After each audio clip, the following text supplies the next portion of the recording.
Hi అండి, welcome to my channel. ఇప్పుడు మీకు బ్రెడ్తో స్వీట్ చిట్టి చిట్టి గులాబ్ జాములు ఎలా చేయాలో చూపించబోతున్నాను ఫ్రెండ్స్. నాకైతే స్వీట్ తినాలనిపించింది. ఇంట్లో ఏమీ స్వీట్ లేదు, అందుకోసమే ఒక బ్రెడ్ మాత్రమే ఉంది. బ్రెడ్తో కూడా స్వీట్ చిట్టి చిట్టి గులాబ్ జాములు చేయొచ్చని అనుకున్నాను. అందుకే ప్రిపేర్ అయిపోయాను వెంటనే. చూడండి ఫ్రెండ్స్, ఎలా రెడీ చేస్తున్నాను. ముందుగా బ్రెడ్ని చివర్లకి చాక్తో కట్ చేసి ఇలా ఫోర్ పీసెస్గా చేస్తున్నానండి. మనకు సరిపడి బ్రెడ్ తీసుకొని ఇలా పీసెస్గా కట్ చేసుకోవాలి. ముందుగా చిన్న చిన్న పీసెస్గా కట్ చేసుకొని ఆ పీసెస్కు సరిపడా మిల్క్ తీసుకోవాలండి, పాలని. నేనైతే కొద్దిగా ఎక్కువనే కట్ చేస్తున్నాను ఫ్రెండ్స్ బ్రెడ్ పీసెస్ని. ఇలా బ్రెడ్ పీసెస్ని తీసుకొని ఒక బౌల్లో వేసుకున్నాను.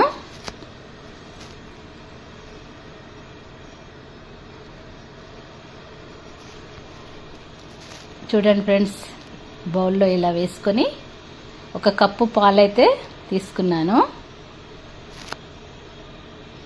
ఒక కప్పు పాలను ఈ బ్రెడ్ పీసెస్ పై పోసి మెత్తగా ప్రెస్ చేస్తూ చపాతీ పిండి మాదిరిగా మెత్తగా స్మూత్గా అయ్యే విధంగా చేసుకోవాలండి. చూడండి ఫ్రెండ్స్, నేను ఎలా చేశానో. స్మూత్గా మెత్తగా మన చపాతీ పిండికి చేస్తాం చూడండి, మెత్తగా పిండిని అలా చేసుకొని పెట్టుకోవాలండి. స్మూత్గా మెత్తగా అయితే రెడీ అయిపోయింది.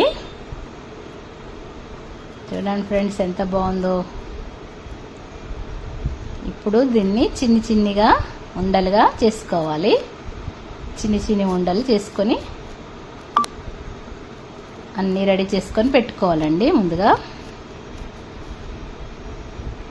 చిన్ని పీసెస్ ఉండ్రాళ్ళు అయితే గుండ్రగా చేస్తూ పెట్టానండి నేను.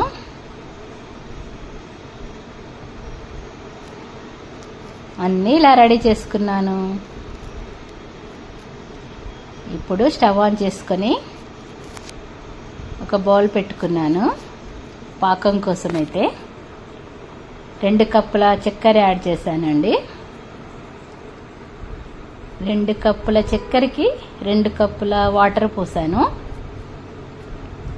పాకం అయితే రెడీ అయిపోతుంది.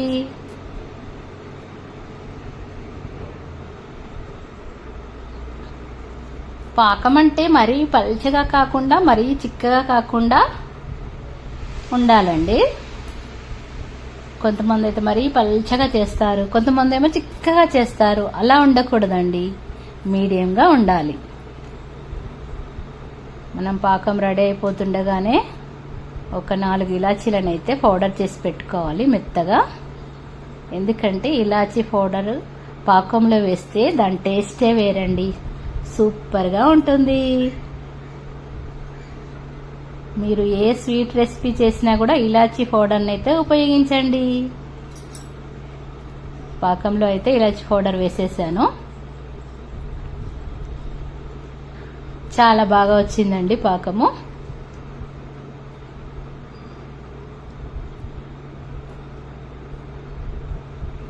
చాలా బాగా వచ్చింది పాకం అయితే. ఇప్పుడు స్టవ్ ఆఫ్ చేసుకొని పాకం ఇలా పక్కన పెట్టుకోవాలి.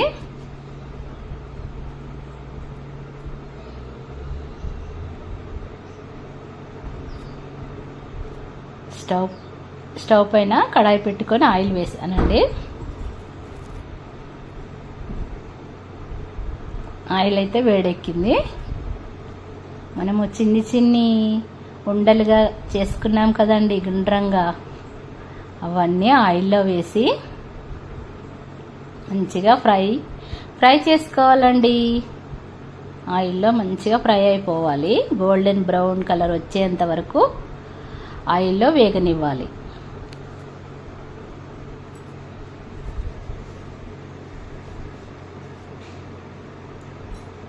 నేనైతే గోల్డెన్ బ్రౌన్ వచ్చేంత వరకు ఆయిల్లో వేగనిస్తున్నాను.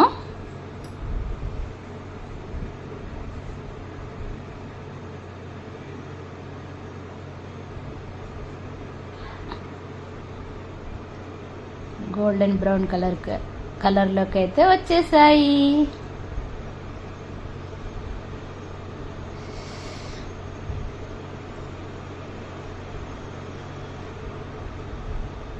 ఇప్పుడు మనం రెడీ చేసి పెట్టుకున్న అన్నీ కూడా ఇలా గోల్డెన్ బ్రౌన్ కలర్ వచ్చేంత వరకు వేయించుకొని నూనెలో వేయించుకొని ఇలా పక్కన పెట్టుకోవాలండి.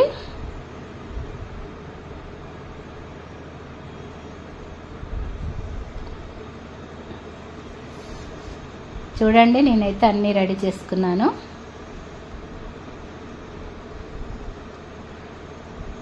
అన్నీ ఆయిల్లో మంచిగా ఫ్రై అయిపోయాయండి.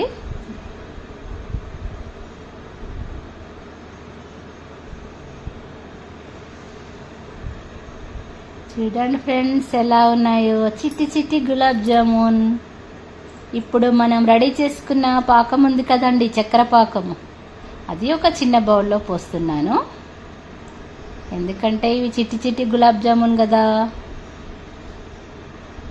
వీటన్నింటినీ ఈ పాకంలో వేసేయాలి. అబ్బా, సూపర్ కమ్మని క్రిస్పీ చిట్టి చిట్టి గులాబ్ జామున్ రెడీ. వీడియో నచ్చితే లైక్ చేయండి, షేర్ చేయండి, సబ్స్క్రైబ్ చేసుకోవడం మాత్రం